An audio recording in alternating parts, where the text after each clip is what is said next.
All right, 11:24 on a Thursday. That means that Eric Raditz from Florida Weekly is here to join us in the studio. Eric, thank you very much for coming. Thanks for having me. The knuckle bump Yes, to begin. classic. So you're discovering something about these phone calls being the most intimate way that we talk to each other, even in the digital age, which is interesting because we have all these social media platforms and yet we're still picking up our phones. Kind of old school ways Yes. of communicating. Old school. And so if you follow the history of the phone, one thing for sure is that it has changed plenty of times. From the invention all the way down to cell phones today, we take a look at the history of it. But something that hasn't changed is the importance of this form of communication to our closest of interpersonal relationships. We have songs from Chuck Berry singing about an operator connecting him to Memphis, Tennessee, to Lady Gaga singing about not answering her cell phone at the club. We take a look at the inventor of the telephone, the modern cell phone, with a fun playlist of songs about the telephone and why they're so important in keeping our closest of close calls close. Well, that's a lot of close. It's a lot of, Is it closer than a FaceTime, I'm wondering? I don't know. I mean, what do you think? I mean, some say that it actually is maybe it's closening us, but others say that we seem farther away because we only talk by phone sometimes. I don't know. I think it's... Yeah, I'm not sure. Some people prefer the FaceTime. I often feel kind of awkward on a FaceTime, so I like the phone. Do you? My 6-year-old expects the FaceTime. Yeah. Like he's 6, he doesn't, of course I would want to see and speak to him. Why would I just call? Of course I want to see him. All right, well, you can be the judge at home on that to see whatever you like best. All right, moving forward in your business section, you guys are talking about a local soap business that has really expanded quite a lot. Yes, and we take a look at local entrepreneurs. This particular week, Deanna Wallen, who founded the Naples Soap Company in a tiny Naples store in Tin City.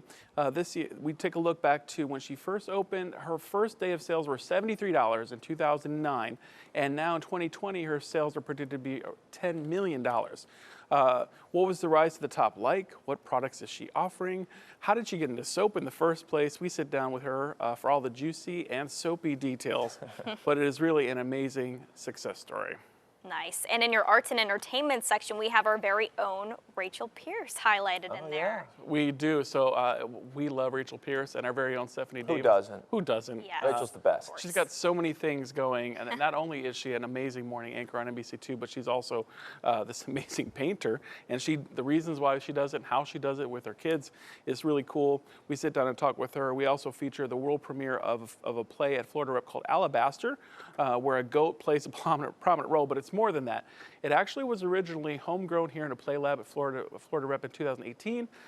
Rachel Bertram Powers, who's currently in between filming a National Geographic television series, is in it.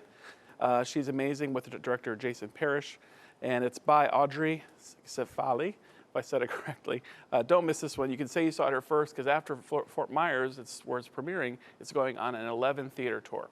All right, yeah, back to Rachel Pierce really quickly. If you haven't seen any of her paintings, check out her Facebook page. It really is very impressive. Mm-hmm. All right, in your top picks, the only one that I'm really excited about, there's a lot of great things to choose from, but Nick Offerman, one of the lead guys from Parks and Rec. I know Rob Duns is a big fan of that show. He's really funny. He's coming to town. He's going to be in town, and that's going to be at the Barbara B. Mann Performing Arts Hall. He's known for that show, but he's also starting a new show called Making It, I believe, with...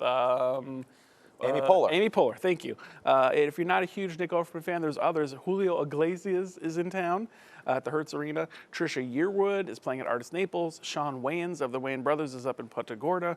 Also plenty of places to see Christmas lights, Santa visits, and lots of other fun activities. Get out, there's plenty to do. It just seems like this in holiday season, there's no excuses. If you want to get something done and have some fun, you can do it. Plenty of options. Plenty of options. Sean Wayans, is he a comedian as well? Yeah. The whole family? Yeah, from Keenan Wayans, been Living Color. Yep. And then he went on to do a series, I believe, with Marlon, and he's done a couple of films, and he's going to be in town doing some stand-up in Punta Gorda. So pick up Florida Weekly and find out FloridaWeekly.com on stands online and on your device. All right. He said it, so I don't have to. Go ahead and do that right now. Still more to come on NBC2.